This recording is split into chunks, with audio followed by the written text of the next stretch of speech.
Frábært að fá þig heimsókn aftur. Já, takk. Voru ekki búin að gera eitthvað, voru við búin að gera þetta á... Já, við gerðum podcastina fyrir svolítið síðan, sko. Já. Svolítið síðan. Það er alltaf einhver spil. Hvað er Sigmundur Ernir að brasa þessa dagana? Erum við byrjar? Já, við erum bara að byrja. Já, fyrirgefðu. Erum ekki að byrja bara? Já, byrjum. Hvað er verið að brasa þessa dagana? Nú er náttúrulega ekkert langt síðan þegar við erum að taka þetta upp alveg í blá lok maía. Það er ekkert langt síðan að Fréttablaðið lagði upp laupana. Nei. Nú er ég bara í rauninni að sinna þeim gæluverkefnum sem ég ítti á undan mér. Ég hitt á þunga ritstjórnar Fréttablaðsins og stjórnar á Hringbraut og öðrum miðlum torg sem lögðu upp laupana í lok mars og ég er að vinna að undirbúningi nokkurra sjónvarpsþátta og skrifa bækur. Þannig ég er bara prins í mínu heimalandi og nýt mín til fulls. Það er ótrúlega gaman að hafa frjálsan tíma. Ég ætlaði að segja, það er svona, hafa alveg reglulega komið tímabil hjá þér þar sem að ýmist er það brottrekstur eða það er alltaf breytingar á sem fjölmiðlamarkaði. Að finnst þér gott að taka tímabil þar sem þú færið aðeins að endurskoða næstu skref? Já, það er nauðsynlegt og hjakka ekki alltaf í sama færinu. Ég er búin að koma mjög víða við á mínum fjölmiðlaferli, bera á blöðum, útvarpi, sjónvarpi, núna síðast vefjum, stofna þessa litlu sjónvarpsstöð sem Hringbraut var og skaplega krúttleg og hún lifði í 8 ár og það var dásamlegur tími og það er gaman að eiga þann tíma að baki. Orðspor Hringbraut var einstaklega gott og ég finn fyrir óðbóðslega miklu hlýhug almenningsgagvart þessari stöð sem kom og fór. En núna er bara ýmist þetta annað á döfinni, núna getur farið að skrifa fleiri bækur og svona fara í þá sjónvarpsþætti sem er langaði kannski hvað mest áður en að já, svona eftir að ég losna út úr þessu daglega þrassi og það er óskulega bara gaman að geta undirbúið sér vel fyrir svona þá þætti sem man langar helst og mest að gera. Hringbraut, ég kom nú aðeins að inn á tímabili, þetta var frekar nýtt. Að reka fjölmiðla á Íslandi, það er alltaf verið bastlegt, það er alltaf verið erfitt. Það er alltaf verið ótrúlega skrautlegt en er ekki svona apparat eins og Hringbraut, þú ert samt þá eiginlega með lágmarks yfirbyggingir? Jú, við vorum lengi vel bara 6, 7, 8 manns í fyrirtækinu, kannski 10 þegar mest var, pluss náttúrulega einhverjir verktakar sem komu og fóru en þetta var óskaplega lítil og krútleg stöð sem byrjaði inn í Sundunum og fór svo út á Nes og endaði á torgi, Hafnartorgi niður í miðbæ og það var með ólíkindum hvað hún gat gert þrátt fyrir lítinn mannskap og lítinn pening en sköpunargleðin, hún fleyti manni ansi langt og líka bara vinnusemi og vinnugleði. Þetta gerist ekki sjálfur sér menn verða að hafa fyrir hlutunum og þarna var samankomið hópur sem sýndi mikla samstöðu. Nú er ekki einhver pæling að halda sér áram bara? Já, það var náttúrulega lengi vel pæling að reyna að endurvekja Hringbraut hvort það gerist og hvort það tekst verður bara komið í ljós hugsanlega á þessu ári, hugsanlega í haust en við skulum bara sjá til hvort það verður og ef að verður þá er það einhvers konar áskriftastöð vegna þess að þetta svona tekjumódel sem var það er mörgulega til liðundir lok auglýsingatekjur eru mjög stopular í línulegri dagskrá og stóru erlendu miðlarnir eru fannir að taka gífurlega mikið til sín fyrir nú þannig að samkeppnisstaðan er eins skökk og skakt getur verið með fílinn í stofunni. Er hægt, maður hugsa það, verður fjölmiðla, auðvitað mér ekkert að segja að sér lausn allra mála að breyta öllum RÚV, en verður einhvern tíðan hægt að reka sómasamlega einkareina fjölmiðla á Íslandi á þess að þessi stanslaust taprekstur og meðan að RÚV er með svona stóran bita markað? Ég var mjög bátt með að trúa því. Þeir miðlar sem eru núna stærstir reknir með tapi. Ég hef trú á því að til dæmis að fréttir Stöðvar 2 ég ekki rekna réttu megin við nullið. Morgunblaðið er rekið með miklu tapi og er náttúrulega búið að fá afléttar skuldir sem milljörðum nemur á síðustu árum og í rauninni sko í þeim skilningi ríkisrekið vegna þess að það ríkisbankin sem afskrifaði sko hátt í 20 milljarða af skuldum Morgunblaðsins, svo dæmi þessi tekið af stærsta, svo kannski einkarekna miðlunum sem eftir stendur. Þannig að þetta staðan hjá einkarekna miðlum. Hún bág og hún hefur farið ört versnandi á síðustu árum og ég var að taka það saman að ætla þessi ekki sko á bilinu 15 til 20 blöð, vikurit og eða dagblöð sem hafa lagt upp laupan á síðustu áratugum á Íslandi. Og þá ónefndir héraðsfréttamiðlarnir sem hafa líka verið í mikilli vörn á síðustu árum, ekki síst eftir að sko ríkissjónvarpið fór að herða tök sín á fyrirtækjum hringinn í kringum landið. Það stundum verið haft á orði að það hefur verið mesta ólán allra héraðsfréttamiðla sko bæjarfélag hefur komist í útsvar.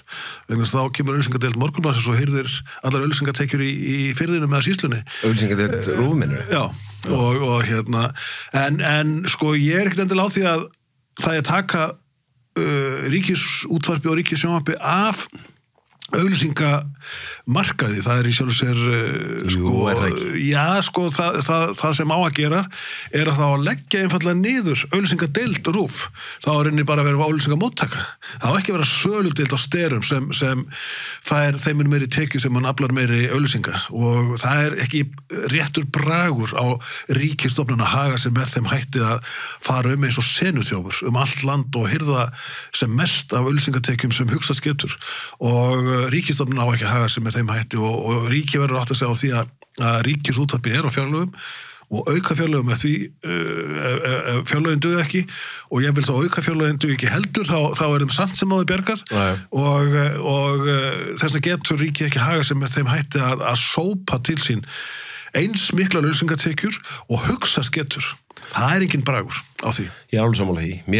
Ég reyndar á því að þetta bara taka alveg af auglýsingamarkaði. Maður hugsa sko, ég var að hugsa þar að tala allir þessar miðla sem að leggja upp laupana, svolítið eins og með flugið sko, það alltaf Æslandir, svo kemur alltaf eitthvað eitt nýtt sem fer svo á hausinn, alltaf nýtt flugvélag, eitthvað eitt stundum, það verður einhvern tíðan gerst að 72. Það ekki svolítið saga fjölmiðlan á Íslanda, það koma alltaf nýjar einkamiðlar eins og dettaður út, það náttúrulega hefur auðvitað stöð 2 hefur náttúrulega staðið af sér allan annar tíma. En síðan bara svo mikil breyting líka því við erum að tala bara almennt að gefa út blöð árið 2023. Almennt að halda út í línulegri dagskrá árið 2023. Það í þínum huga eitthvað sem að svo í sletti bara doable? Það mjög áleitin spurning og ég farin að færast nær því svari að það sé orðið erfiðara en áður að reka einkarekna miðla og það af ástæðin sem eru margþættar, það meðal annars krafa ungs fólks í dag að fá alla fréttir ókeypis. Það krafa sko alls almennings í dag að fá fréttirnar nákvæmlega einum leið og að gerast þess vegna á hinn hefðbundni sjónvarpsfréttatíma undir högg að sækja og sömulegis sko náttúrulega líka ofboðslega rík krafa að blaðamenn og fréttamenn séu á það lágum launum að starfsmannaveltan verður gríðarlega fyrir vikið vegna þess að það einfaldlega ekki hægt að greiða sómasamleg laun í þessu bransa lengur og þetta gerir það verkum að fólk staldrar styttra við en áður. Það eru færri sem gerir þetta núna ævistarfi heldur en var þegar ég var að byrja í blaðamennsku fyrir mörgum árum og þess vegna hættan svo að fagmennska þynnist út og það verði minna af ritstýrðum fjölmiðlum í raun og sann sem leggja áherslu á ríka fagmennsku, langvarandi rannsóknarstarf og vandvirkni vegna þess að það flýta sér svo mikið í gegnum hvern einasta dag og koma frá sér efni með þessum fæstum höndum og þess vegna óttast ég að sko blaðamennskan, hinn klassíska blaðamennska hörfi í fæinu og þetta verði meira í svona skeytastíl. Ekki einmitt, það að verða svo halda árum. Já, það sko, ég bara ætlaði að minna á bara að því þú þekkir það jafnvel og ég að sko þegar við vorum báðir á Stöð 2 þá var fréttastofan með sterkasta móti og lagði á miðin með fréttaskýringaþáttinn Kompás sem braut í blað í íslenskri fréttamennsku fór á undan með góðu fordæmi og rúfyldi í rauninni svo í kjölfarið. Já, það var í rauninni alveg galið á þeim tíma að Stöð 2 hafi verið að gera þetta fyrir rúf. Já, og Stöð 2 var á þessum tíma sko leiðandi fréttastofa í svo mörgu tilliti og Stöð 2 hafði verið sko leiðandi í öðrum skilningi líka. Náttúrulega kom með sjónvarp á 50 dögum og í júli sem RÚV hafði ekki verið á og kom með talsett barnaefni, mikið menningarefni og leiknuefni, jók breiddina í skemmtiefni til mikilla muna í söng og gleði og á þessum tíma á 9. og 10. áratugnum og fram á þessu öld leiddi Stöð 2 sko gífurlega miklar breytingar í sjónvarpsfréttamennsku og sjónvarpsþáttagerð og mér sýnist því miður að einkaframtak í sjónvarpi, hugsanlega í útvarpi og væntanlega líka í blöðum sé að gefa eftir hvað frumkvæði varðar. Sko við erum náttúrulega með svo lítið marka, maður sér það sem að gerast sko til dæmis eins og í Bandaríkjunum og víðar það að koma upp mjög flott óháð fjölmiðlafólk sem bara að gera saman sem ég að gera hérna, við erum podcast og þá ég að tala fólk sem að krifja samfélagsmál og fréttir og annað slíkt en Ísland náttúrulega svo lítill markaður að maður hugsar einhvern veginn og ef ég til dæmis að reyna að fá tekjur sko, þá það áskrifendur en síðan er það ef þú vilt fá styrktaraðila þá þeim í raun og alveg sama hvort þetta birtist í einhverjum þætti þar sem einhver þungavíkta samtöli eða bara einhverju fróðu sko. Þetta snýst bara er ég að ná að selja vöruna mína, þetta ekki góðgerastarfsemi og maður hugsar oft þetta litla markasvæði sem við erum á hvað það ber mikið þá náttúrulega erum við aftur að koma að þessu með fílinn í herbygginu RÚV sko. Þú veist, ef að RÚV er að ryksu og svona mikið tilsýn þá erum við bara svo fá að það ekki mikið pláss fyrir einkaframtak eftir sko. Nei, og það er að koma á daginn og þess vegna eru að fleiri einkarekni miðlar að leggja upp laupana og það er mjög miður hvort það er hægt að laga þessa stöðu, jú, með því að minnka fyrirferð ríkisútvarpsins sem er komið náttúrulega út í sko alls konar þjónustu sem var ekki fyrir vefur krakkarúf, ungrúf, sportrásir auðvitað heldur það út í sko 2 útvarpsrásum sem að mínu viti er óþarfi og það er komið sko og er farið að dekka svæði sem sko einkaframtaki sinnir að mjög sko mikill í kostgefni þannig að sko RÚV á í rauninu bara að vera á þeim stað sem það á að vera Þjóðleikhúsið rekur ekki í veitingastæðina upp eftir allir í Hverfisgötu það er bara að sýna góð leikverk svo sannarlega en það er ekki hins vegar að sýna einhverja umfram fyrirferð eins og ríkisútvarpið og ríkissjónvarpið eru að gera það má stramma það af og það þarf ekki verið í öllu og vegna þess að einkaframtaki hefur sannað og sýnt að það getur verið við hliðina á ríkisreknu apparati og gert marga hluti mjög vel þess vegna þurfum við ekki sko ríkisrekstur yfir og undir öllu saman til viðbótar við einkareknu miðla. Nákvæmlega en maður hugsar oft að því maður vill ekki hljóma eins og gamall leiðilegu neikvæðu kall en maður hugsa sko, hver verður þróunin þegar þú komið með mitt við erum á mjög hröðum tíma búin að fara frá því að eins og þú sagðir sko, bara ekki sjónvarp á 50 og bara ekkert og þá er bara mitt upplýsingar og svo með eitthvað fréttatíma og þar er fólk sem er þá búið að mennta sig og eitthvað svona yfir í að nú er bara allt opið og upplýsingaflæðið er bara einhvern veginn og maður sér alveg að það er konar kynslóðir núna sem þú veist eitthvað sem heitir fréttatími, það er bara löngu búið spil. Já. Þetta er mjög hættulegt og en af hverju er það hættulegt? Já, sko hættulegt að því leyti að sko öguð, vönduð, ritstýrð fjölmiðlun er mjög mikilvæg í lýðræðissamfélagi sem vil taka sig alvarlega vegna þess að það er hlutverk fjölmiðla að sýna ríkjandi stjórnvöldum ríkt og vandað aðhald og eins fyrirtækjum í landinu og félagasamtökum. Ef þetta aðhald linast, ef þetta aðhald gengur tilbaka þá vitum við alveg að fyrir viki veður upp spilling og sko þá eru farin með opinbera fjármuni og svo framvegis. Hlutverk vandaðra fjölmiðla er líka að halda upp í lýðræðislegri umræðu og bera virðingu fyrir öllum vönduðum og eðlilegum skoðunum.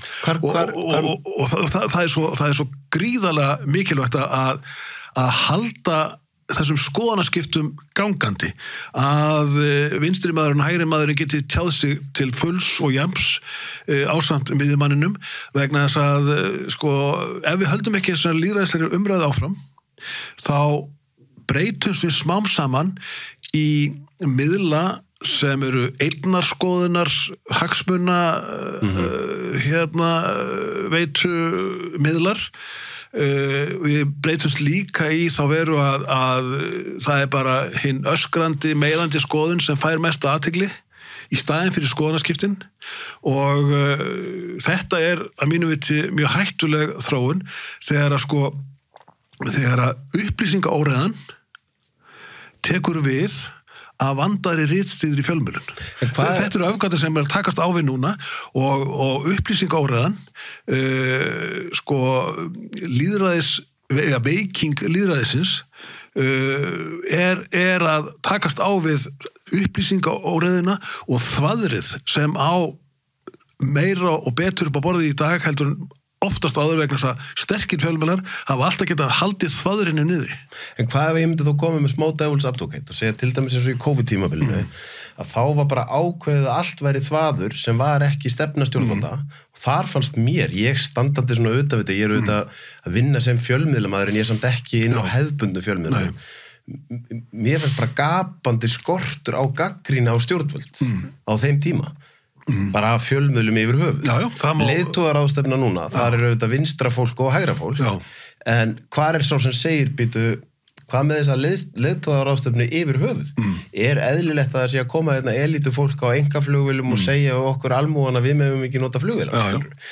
Mér stundum eins og að gagnrýnin sé samt ennþá einhvern veginn inn í kerfinu en ekki gagnrýni sem fer út fyrir og gagnrýni kerfi sjálft.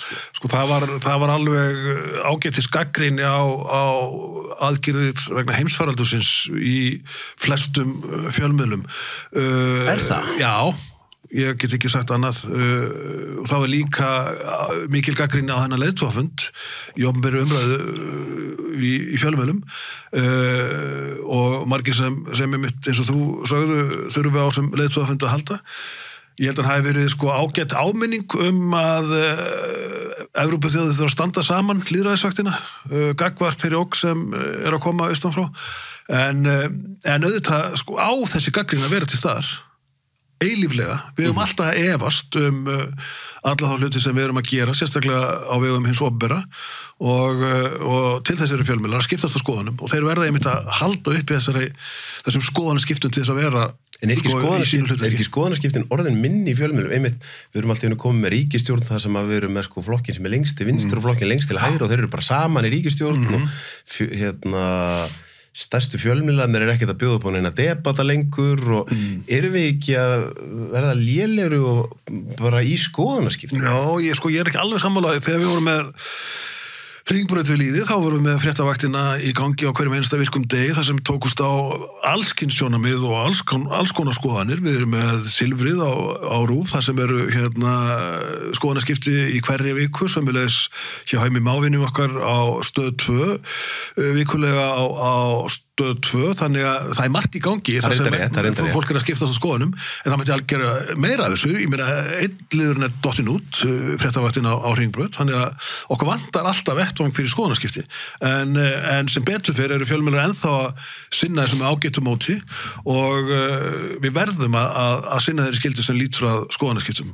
Ásamt því náttúrulega sína mikið aðhald gagnvart stofnunum, ríkisvaldinu og fyrirtækjum í landinu. Jónas Kristjánsson kendi mér blaðamennsku í gamla daga, blessuð minning hans. og hann sagði að sko megin hlutverk fjölmiðla var að standa með almáanum, gagvart þeim sem eru fyrirferða meiri í samfélaginu, standa með neytandanum. Þessi þáttur áskriftaþáttur. Inni á sölvitryggva.is fá áskrifundur aðgengi að öllum útgefnum þáttum, aukaefni og nýjum þætti í hverri viku.